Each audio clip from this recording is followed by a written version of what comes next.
70 years से वो यहाँ बसे, वो पाकिस्तानी नहीं है। लेकिन इलीगली बसे हुए हैं ना। यहाँ कितने इलीगल नहीं है? तो सबको निकालना होगा फारूक। बंगाली जो वो आए थे, क्या उन्होंने कहते जो घुसपैठिए, रोहिंग्या आए थे, रोहिंग्या, मगर देन यू गो अगेंस्ट, तो निकालना होगा ना। वो रह रहे हैं, इसका मतलब कहती है ह्यूमन, ह्यूमन हिंदुस्तान तो ह्यूमन नेशन है। सर धर्मशाला तो नहीं है फारूक साहब, माफ करिएगा, लेकिन धर्मशाला तो नहीं है ना। नेशनल सिक्योरिटी वो इलीगल है, या आप मानते हैं? Different thing. वो इलीगल है ना। उन्होंने पाकिस्तान की नागरिकता छोड़ी फारूक साहब, ना हिंदुस्तान की नागरिकता ली उन्होंने। उनके डॉक्यूमेंट्स बने। एक इफ्तिखार अली, सर एक मिनट, वो जम्मू कश्मीर पुलिस में था, 25 साल से नौकरी कर रहा है, पासपोर्ट पाकिस्तान का नागरिक, भारत में। देखिए कई लोगों, उसमें बताया गया कि आपके कार्यकाल में कई लोगों में नागरिकता ली है, मगर नागरिकता दी गई नहीं। नागरिकता है, उसको नहीं छोड़ा जा रहा। आपसे कहता हूं, जो पाकिस्तान का नागरिक है, आप भी जानते हैं फारूक साहब, उन्हीं को निकाला जिन्होंने नागरिकता नहीं ली, जो इलीगल है। निकाल, आप कह रहे इनह्यूमन है। ये है इनह्यूमन, मैं आज भी कहता हूं। इलीगल है, कुछ भी हो, इलीगल हो फिर भी। Yes, they should be not treated like prisoners. कल को यही उठ के फिर कोई ओवरग्राउंड वर्कर बना तो बंद कर दिया है। हाँ, अटारी बॉर्डर बंद। न वो इधर के हैं न उधर के हैं, दर बदर बच्चे लेके आपके बॉर्डर के पास है। क्या ये ह्यूमन है? क्या ह्यूमन है ये? सर कल को यही अगर ओवरग्राउंड वर्कर बनते हैं, यही अगर फारूक साहब ओवरग्राउंड वर्कर बनते हैं बिना डॉक्यूमेंट्स के, इलीगल, पाकिस्तान की नागरिकता नहीं छोड़ी, भारत की नागरिकता नहीं ली, तो फिर ये इलीगल है ना फारूक साहब। ये इनह्यूमन कैसे? नेशनल सिक्योरिटी बढ़ी या सेंसिटिविटी आधे, या ह्यूमैनिटी बढ़ी या नेशनल सिक्योरिटी? कई हैं पाकिस्तान, तो वही भेज रहे हैं और आप कह रहे हैं इनह्यूमन है। मुझे समझ नहीं आती आप क्या चाहते हैं, क्या चाहते हैं आप? What do you want? जो पाकिस्तानी है वो छोड़, उनको जाना होगा, उनको जाना होगा ना फारूक साहब। जो पाकिस्तानी उनको जाना होगा, जाने दीजिए, ले जाइए। वही आप इनह्यूमन कह रहे हैं फारूक साहब। मैं हर बात कहूंगा, आज भी और कल भी।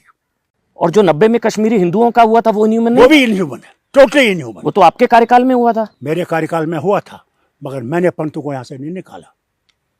मैंने पंतों को नहीं निकाला, पंतों के लिए गाड़ियां लाई गई। मैं वजीर आला नहीं था, आई हैड रिजाइन्ड। लेकिन उससे पहले ही हो चुका था। टुक पार्ट, नरसंहार उससे पहले शुरू हो चुका था। बहुत कम था, बहुत ही। सर जस्टिस गंजू, आपको मैं डेट वाइज बता सकता हूँ आपको फारूक साहब, मैं डेट वाइज, जस्टिस गंजू नवंबर। सर आप सुनिए, उखड़िए नहीं, मैं सवाल पूछ रहा हूँ। जस्टिस, एक मिनट, अरे मेरी बात सुनो यार। आपके कार्यकाल में हुआ था। मेरी बात सुनो, तो मेरी बात सुनने की तैयार आप बोलिए ना।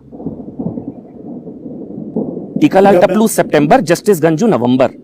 आपका रिजाइन 18 जनवरी का है, मुझे डेट याद है। टीकालाल टपलू सितंबर, मुझे डेट 4 नवंबर, जस्टिस गंजू। इसके अलावा जगमोहन ने राजीव गांधी जी को चिट्ठी लिखी थी जिसमें कहा था कि कई तरह के इनपुट से कार्रवाई नहीं हुई। रेंजू शाह जो कि ब्यूरोक्रेट थे, उन्होंने कहा कि फारूक अब्दुल्ला चाहते तो नरसंहार नहीं होता। ये सब आपके कार्यकाल में हुआ, तो आपकी जिम्मेदारी है। हुआ तो हुआ नहीं ना साहब, मुझे बताइए। नहीं फारूक साहब, ये गलत, मेरी बात मत बोलिए। हुआ तो हुआ, सुनिए मेरी बात सुनिए। तो हुआ नहीं। अच्छा मेरी बात, ये हुआ तो हुआ मत बोलिए। सुनिए मेरी बात। 19 जनवरी से एक दिन पहले आपका इस्तीफा हुआ। आपने कह दिया ना? जी बिल्कुल, बिल्कुल कह दिया। जी, और कुछ कहना है? नहीं, बोल दीजिए, और भी बोल दीजिए, बोलिए। और तो आपको कुछ लोग जिम्मेदार मानते हैं फारूक साहब। जिस तरह का माहौल है, प्रधानमंत्री ने एक शब्द का इस्तेमाल किया, समय कम है लक्ष्य बड़ा है। प्रधानमंत्री ने सेना को फ्री हैंड दिया, बिल्कुल जंग के मुहाने पर। आपको लग रहा है ये सही समय है पीओके के विलय का, जो राजनाथ सिंह ने भी कहा था, पार्लियामेंट का रेजोल्यूशन है, प्रधानमंत्री कसक शब्द का इस्तेमाल कर चुके हैं। करें, हम देखें पीओके की वापसी। देखिए, हम देखना चाहते हैं। दिखाएं, हमने कभी रोका नहीं, कभी नहीं रोका, कभी नहीं कहा नहीं कहीं। लेकिन माफ करिएगा फारूक साहब, आप ही ने कहा था पीओके किसी के बाप का नहीं है। ये आप ही के शब्द थे। आपने कहा था कि, मेरे को एक बार पूरा अगर आप इजाजत दें, आप ही के शब्द हैं, बुरा मत मानिएगा। आपने बोला था पीओके, शब्दशः बोलूंगा, किसी के बाप का नहीं है। आप ही ने बोला था पाकिस्तान ने चूड़ियां नहीं पहन रखी, आप ही ने पाकिस्तान के पास एटम बम, ये तीनों चीजें आप ही ने बोली थी कि चूड़ियां नहीं पहन रखी और पीओके किसी के बाप का नहीं है। मैं मानता हूं ना आज,